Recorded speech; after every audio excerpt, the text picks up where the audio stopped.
Salut praticiens et praticiennes, j'espère que vous allez bien. Moi c'est Salim, j'aide les praticiens à développer leur activité tout en restant alignés avec eux-mêmes, tout en restant eux-mêmes. Et surtout d'en faire une force. Aujourd'hui, je vais, donc ça tombe bien, je voulais vous parler de cet aspect-là. Est-ce que les leçons du passé, est-ce que les expériences du passé peuvent nous aider à développer nos activités?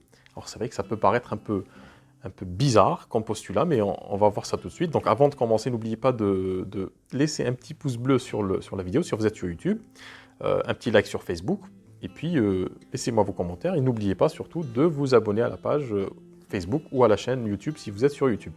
Ça permettra à la vidéo de se diffuser beaucoup plus amplement. Alors, est-ce que l'expérience personnelle passée peut être un atout dans le développement de notre activité? Alors, très souvent, on pense que les expériences, quand on parle d'expérience personnelle, très souvent, on pense à des expériences négatives, hein, quand on parle d'expérience. Et étrangement, c'est ce qui a amené justement énormément de praticiens à faire ces métiers-là. C'est ces souffrances-là qui les ont envoyés propulsés dans ce chemin-là de l'accompagnement. Ça fait partie de cette histoire personnelle de chacun qui fait que actuellement on fait tel ou tel métier pour aider les gens à transcender une souffrance, une douleur qu'on a eue dans le passé, ou à les aider justement à peut-être optimiser leur vie, optimiser leur façon de travailler, leur façon d'être, leur façon de, etc., etc. Mais on pense encore moins, que ce passif qu'on a, en fait, tout cet héritage en fait, qu'on a du passé, même s'il nous semble négatif, ou qu'il eût été négatif à un moment, on pense que ce legs, en fait, cet héritage est plutôt quelque chose qui est derrière nous.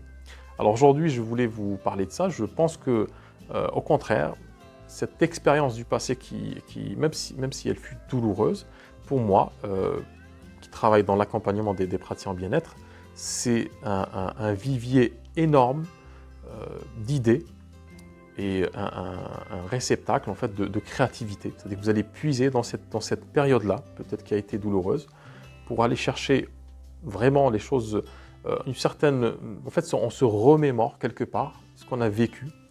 Et c'est très puissant parce que ça nous met dans une posture où on peut comprendre instantanément ce que peut ressentir une personne qui est dans ce cas-là, dans ces douleurs-là, dans ces blocages-là dans la vie. Et puis on se projette de suite dans le public auquel on s'adresse. C'est-à-dire que, je vous donne un exemple, si on a souffert par exemple de problèmes alimentaires étant plus jeune, si on a réussi à dépasser ces problématiques-là, il nous est beaucoup plus facile d'aller chercher ce sentiment-là, cette émotion ressentie à l'époque, pour pouvoir s'adresser à des personnes qui vivent cette expérience aujourd'hui. C'est très important parce que sur la frise temporelle en fait, de nos vies, on rencontre souvent des personnes qui cheminent, qui ont des chemins personnels, mais qui nous ressemblent un petit peu à ce qu'on a vécu comme expérience, mais on est temporairement un peu décalé. C'est-à-dire que nous, on représente quelque part, ce que je disais d'ailleurs à une praticienne hier au téléphone, c'est que on est pour ces personnes-là une forme de happy end, de fin heureuse. Ils vécurent heureux et eurent beaucoup d'enfants, donc c'est nous. Bon, peut-être qu'il n'y a pas d'enfants, mais vous voyez l'idée un peu. C'est qu'on est dans ce cas de figure-là, on représente en fait le futur. On est dans le turfu. C'est-à-dire que pour ces personnes-là qui viennent nous voir avec cette souffrance-là, on représente la personne qui a transcendé cette souffrance. On était dans cette posture-là il y a quelques temps, et puis on est passé, non seulement on est passé de l'autre côté, on a transcendé cette souffrance, et on en a fait une force. On en a fait une force. Alors il y a un moucheron qui tourne, c'est barré. On en a fait une force, et le fait de garder vif ce sentiment-là, ou ne serait-ce que peut-être pas l'émotion elle-même, mais le souvenir de cette émotion permet de saisir instantanément l'état dans lequel se trouve la personne à laquelle on s'adresse, et ça aide énormément ça nous plonge dans une posture de créativité. On sait exactement ce qu'il faut dire à ces personnes-là. Donc si par exemple vous avez été dans une situation par exemple de troubles alimentaires, d'addiction, ou d'anxiété, de stress, de burn-out, vous savez exactement ce que produit ces situations-là. Vous savez exactement aussi le chemin qu'on a emprunté pour tomber dans ces troubles-là, comment on a souffert de ces troubles-là, et vous savez aussi, donc c'est ça le plus intéressant, dans la troisième phase, vous savez exactement comment s'en sortir.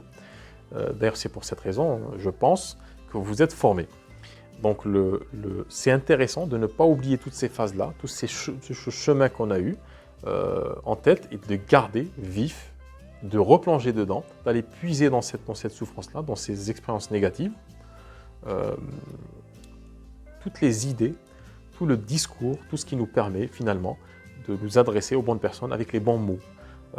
C'est une question que j'ai soulevée dans une vidéo que j'ai parlé, par exemple, je pense que c'était pendant le confinement, où j'ai parlé d'une personne qui me demandait comment elle pouvait s'exprimer de manière élégante avec des personnes qui avaient des pathologies assez lourdes, le cancer en l'occurrence, en l'espèce.